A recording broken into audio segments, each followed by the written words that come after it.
had the Sabi Aquanchette Missy Wahapa from Kumasi to Volta region where so many Akosumunya is the main road. So today I'm here to educate the public. I was some part of a Akuapem Kwano AS Kerry and I say Sabi Aquanchia etasisi wonom.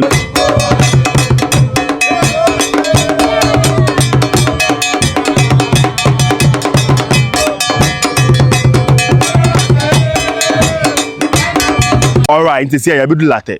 Put me for her, call Tema, Accra, the 724 basic from Naquano, Yayan 101. Quay Ecuador, so Anasico Florida.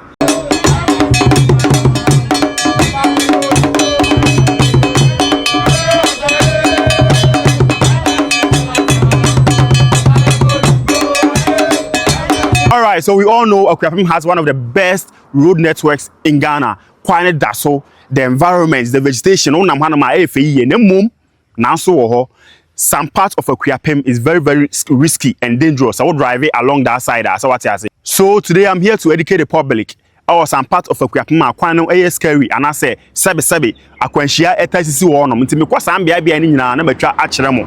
E bia da bi ba befa sa kwan no so ana say wabusani befa wo ana say wo yonko befa wo na otunufu say aha de uhu video bi a wo se wonam hono ma na wa hwe yiye so wate ase. Enti kwan a muhu yi yeah, I do Chrome and I say Akuapem to Florida. So what I say, and I have to there one of the main road from Kumasi to Volta region where so many Akosumunya is the main road. And this road curving him from Adu Chrome to Asanama Honam side of Florida curving him is very, very dangerous. Some shakra question be nice one and then I say yes and then for this year. So what I say is Curving very, very risky. In Sabia one am Hanuman or Tobuasi. So what I say, baby, I'll call with me. Otoboas I would do one so what I say you and Timmy Jamon I'm a fly drone and I say me for car quan chum saniety.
So Akuapem kwan we ka kwan a imprimpi na Akwanhia etasi wo so pa into sha district assembly no dey some signboard bi abesia e create awareness so what I say into sha won say won hwe o e hyemu say o won say gina kran won hwe aha enti kwan we so lead to so manya akosomo utimi fa ha ko Tema Accra so what I say aha enti misrawo so fi Accra na wo Akuapem ana so fi Akuapem ko so manya kwa Accra so a na wa hwe yie a dangerous pa so what I say enti mi jamo na me fa kwan so na mo hwe the way a Scenic.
Alright, it's here, you do latte.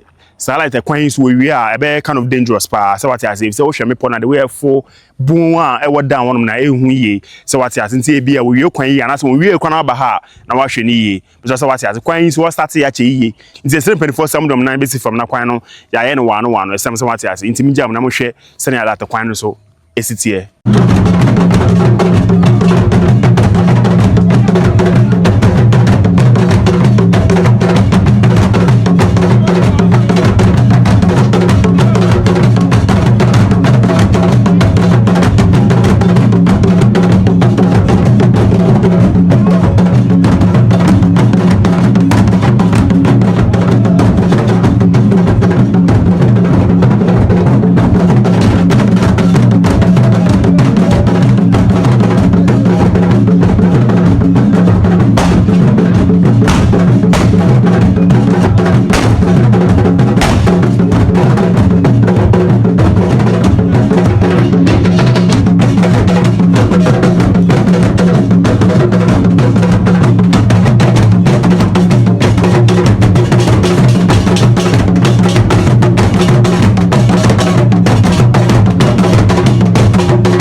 Enti uba Akuapem a kwan yi ekwa doso anase koforidua so what I say na hanom so caves bu anoma very dangerous nti e bia da obefa no na wa hwe yi enti mi jamo na mi twa the way a kwan ne te na msan fly drone no enka ho. Thank you very much.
So this is one of the dangerous road Akuapem.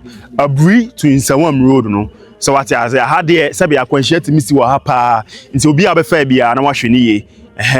Nti me nkyere mo sane akwan no esitie. Nti me sha wo sane o first time I watch videos subscribe to the YouTube channel. Say TikTok ni Facebook so na like it. Me da ma say.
Alright, so thank you for sticking with me. So join me as I show you the view from Abri to Akuapem.